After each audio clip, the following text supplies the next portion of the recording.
अस्सलाम वालेकुम everyone, welcome back to my channel. कैसे हैं आप सब लोग। आज हम नया लेस का डिज़ाइन बना रहे हैं। आप देख सकते हैं मैंने थोड़ा सा बनाया है, बहुत ही क्यूट और छोटा छोटा सा डिज़ाइन है और बहुत ही जल्दी ही बन जाता है ये वाला डिज़ाइन। इसमें हमने किसी किस्म की बेस रो नहीं बनाई है और एज़ इट इज़ हमने अप्लाई करना है अपने फैब्रिक पे फर्स्ट रो के साथ ही। और अपने फैब्रिक को आपने पहले फोल्ड कर लेना है प्रेस की हेल्प से, जैसे कि मैंने किया है और हमेशा करती हूँ। इससे आपके डिज़ाइन में नीटनेस आती है और आपको बनाने में भी आसानी होती है। कुछ इस तरह से हमारा ये आज का डिज़ाइन बना हुआ, जो कि बहुत ही इजी है और जल्दी भी बन जाता है। इसमें हमें किसी किस्म की बेस रो भी नहीं बनानी है और किसी किस्म की कोई मुश्किल वाली स्टिचेस भी यूज़ नहीं करनी है, बहुत ही आसान है। तो चलिए स्टार्ट करते हैं हम अपना आज का डिज़ाइन, जो कि बहुत ही आसानी से बन जाता है। मैं आज के डिज़ाइन के लिए सिंपल वाला एंकर का कॉटन थ्रेड ले रही हूँ। आप कोई भी थ्रेड यूज़ कर सकते हैं, इवन कि आप वूल के साथ भी इस तरह के लेसिस के डिज़ाइंस बना सकते हैं। और इस थ्रेड को यूज़ करने के लिए मैं 1.25 mm की हुक यूज़ करती हूँ, जो कि बहुत ही ईज़िली आपको मिल भी जाती है। ये वाली हुक ज़रूरी नहीं है कि आपके पास भी ग्रिप वाली ही अवेलेबल हो।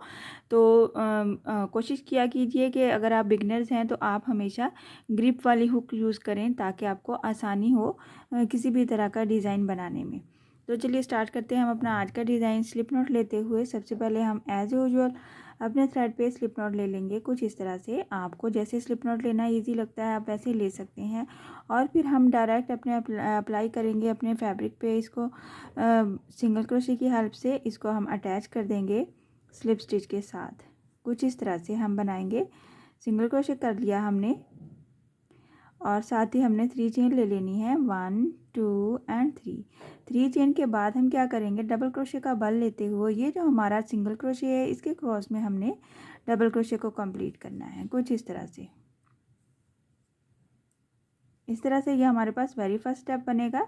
इसके बाद हमें क्या करना है, इसके एज पे ये जो हमारा डबल क्रोशे है और 3 चेन है, इस दोनों के एज पे हमने 3 चेन के साथ 3 टाइम पीकॉट्स बनाने हैं कुछ इस तरह से। 1 2 एंड 3 चेन हमने बना लिया। तो इस 3 चेन को हम क्या करेंगे, ये जो हमारे पास 2 लूप नज़र आ रहे हैं जो कि डबल क्रोशे और 3 चेन के एज पे बने हुए हैं कुछ इस तरह से, इनके क्रॉस में हमने इसको सिंगल क्रोशे करते हुए पीकॉट बना लेना है। मैंने बहुत बार आपको सिखाया है पीकॉट बनाना, बहुत ही ईजी है। सबसे पहले हमने 3 चेन ले लेनी है कुछ इस तरह से और फिर पीछे वाले पीकॉट के ये जो लास्ट वाले 2 स्टिचेस हमें नज़र आ रहे हैं या फिर लूप्स नज़र आ रहे हैं, इन लूप्स में से हमने इसको सिंगल क्रोशे कर देना है। और इसी तरह से एक बार फिर से बनाएंगे 1 2 एंड 3 चेन ले ली है और पीछे वाले पीकॉट के जो हमारे पास ये जो 2 लूप्स हैं इनके क्रॉस में हमने इसको सिंगल क्रोशे कर देना है। इस तरह से 3 पीकॉट्स हमारे पास एक रो में आ जाते हैं। तो हम क्या करेंगे, ये जो हमारा फर्स्ट वाला स्टेप था डबल क्रोशे वाला, जहाँ पे हमने स्टार्ट किया था पीकॉट, इस वाले तीनों पीकॉट्स को ऐसे इस कर्व में करते हुए बेंड करते हुए यहाँ पे ये जो हमारा 2 पॉइंट्स थे जहाँ पे हमने फर्स्ट वाला पीकॉट अटैच किया था, वहीं पे हमने बाकी के सारे तीनों पीकॉट्स को at a time single crochet कर देना है कुछ इस तरह से। और फिर इसको हम क्या करेंगे, इस तरह से हम इसका डिस्टेंस ले लेंगे, इसको अपने ही इसके डिस्टेंस पे अटैच करेंगे। यहाँ पे कुछ इस तरह से इतना हमारा डिस्टेंस बनता है, बहुत ज़्यादा दूर नहीं जाना है।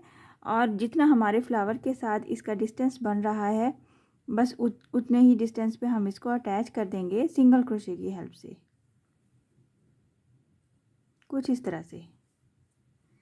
इस तरह से ये हमारा फ्लावर बनेगा, इस तरह से 3 पीकॉट्स के साथ। और ये यहाँ पे हमारे पास डबल क्रोशे प्लस 3 चेन है। हम एक बार फिर से बना लेते हैं। ऐसे ही इसको अटैच कर लिया, साथ ही फिर से 3 चेन ले ली। इस 3 चेन के साथ डबल क्रोशे का बल लेते हुए ये जो सिंगल क्रोशे था जिस पे हमने 3 चेन बनाई है, उसके क्रॉस में हमने इस डबल क्रोशे को बनाना है और 2 लूप्स में से बाहर आना है ऐसे। और ये हमारे पास डबल क्रोशे प्लस 2 चेन हो गया है, 3 चेन हो गया है। और ये जो हमारे पास 2 लूप्स हैं, ये हमारे इसके एज पे हमने 3 चेन के साथ पीकॉट बनाना है। 1 2 एंड 3 चेन, इन वाले 2 लूप्स में से इसको सिंगल क्रोशे कर देना है। अगेन 1 2 3 चेन और पीछे वाले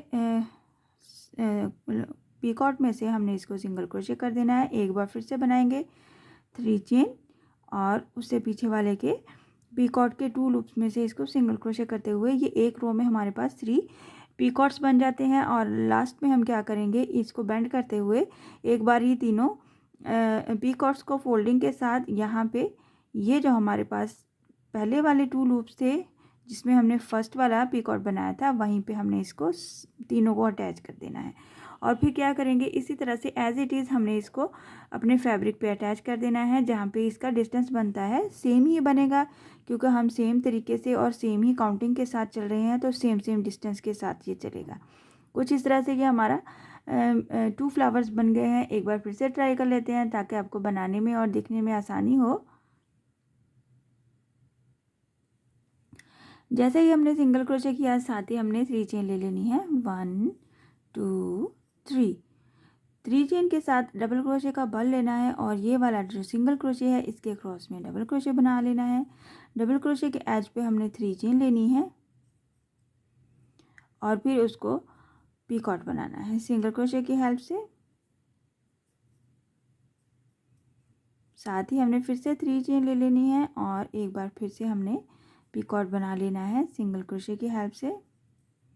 और ये थर्ड हमने 3 टाइम बनानी है पीकॉट्स और इनको हमने फ्लावर की शेप दे देंगे कुछ इस तरह से। और ये जो वेरी फर्स्ट जहाँ पे हमने पहले वाला फर्स्ट वाला पीकॉट बनाया था, उसी स्पेस में हमने ये थर्ड यानी कि तीनों के तीनों फ्लावर्स को पीकॉट्स को अटैच करते हुए इनके अपने ही डिस्टेंस पे फैब्रिक के साथ हमने इसको सिंगल क्रोशे कर देना है।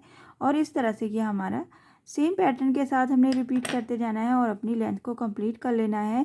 बहुत खूबसूरत और न्यू डिज़ाइन है। आप इस तरह से इसको सेम पैटर्न के साथ रिपीट करते हुए आप कंप्लीट कर सकते हैं अपने डिज़ाइन को इजीली। और आप इसमें डिस्टेंस भी रख सकते हैं। जहाँ पे हमने यहाँ पे ये अटैच कर दिया एक बार सिंगल क्रोशे के साथ, तो आप नेक्स्ट 2 या 3 टाइम सिंगल क्रोशे बनाने के बाद फिर से वही पैटर्न को रिपीट करेंगे, तो ये हमारे फिर सेंटर में थोड़ा सा गैप भी आ जाएगा। इस तरह से मैंने ये बनाया है और बहुत ही इजी है। आप देख सकते हैं हमने थोड़ी सी लेंथ बनाई हुई है मैंने दूसरे कलर के साथ, कुछ इस तरह से नज़र आती है और बहुत ही खूबसूरत लगता है ये वाला डिज़ाइन। और बगैर किसी बेस रो के साथ हमने बनाया है। आई होप कि आज का डिज़ाइन आपको पसंद आया और समझ भी आया होगा। काइंडली मेरे चैनल को लाइक सब्सक्राइब कर दीजिए, शेयर भी किया कीजिए और कमेंट ज़रूर किया कीजिए, क्योंकि मुझे बहुत अच्छा लगता है जब मेरी प्यारी बहनें मुझे कमेंट बॉक्स में आके मुझसे बात करती हैं। सो इसके साथ ही मुझे इजाज़त दीजिए। इंशाल्लाह नेक्स्ट वीडियो में मिलेंगे किसी नए और अच्छे डिज़ाइन के साथ। अपनी दुआओं में याद रखिएगा। अल्लाह हाफिज़।